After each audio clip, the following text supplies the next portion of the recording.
Spiritual friends நமக்கு ரொம்பவே முக்கியம் அப்படிங்கிறதுக்கு ஒரு கதை பார்க்க போறோம். யாருன்னா நேபுகாத் நேச்சார் ராஜா பேரு சொல்லுங்க. நேபுகாத் நேச்சார். அவருக்கு ஒரு நாள் நல்லா தூங்கிட்டு இருக்கும் போது கனவு வருது. கனவுல அவருக்கு ரொம்ப அந்த கனவு பயங்கரமா இருந்த மாதிரி தெரியுது. அப்ப அவர் உடனே தூக்கத்துல பயந்து முழிச்சு உட்காந்துடுறாரு.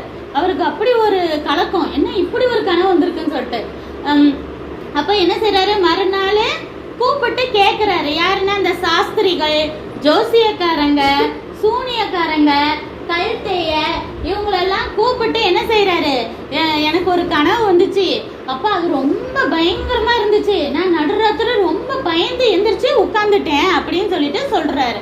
அப்போ அவங்க கூட இருக்கிறவங்களாம் என்ன சொல்றாங்க, கீழே அந்த கூப்பிட்ட ஆட்கள்லாம், ராஜாவே உங்க கனவு என்னன்னு சொல்லுங்க, அதுக்கு நாங்க அர்த்தத்தை சொல்றோம் அப்படின்னு சொல்லிட்டு. எப்பயுமே அதான வழக்கம், ஒரு கனவு என்ன நடந்துச்சு சொல்லுங்க, அதுக்கு அர்த்தம் சொல்றோம், பயப்படாதீங்க ராஜான்னு தானே சொல்லுவாங்க. உடனே அந்த ராஜா என்ன சொல்றாரு, அதெல்லாம் எனக்கு தெரியாது, நீங்க தான் கனவையும் சொல்லணும், அதுக்கு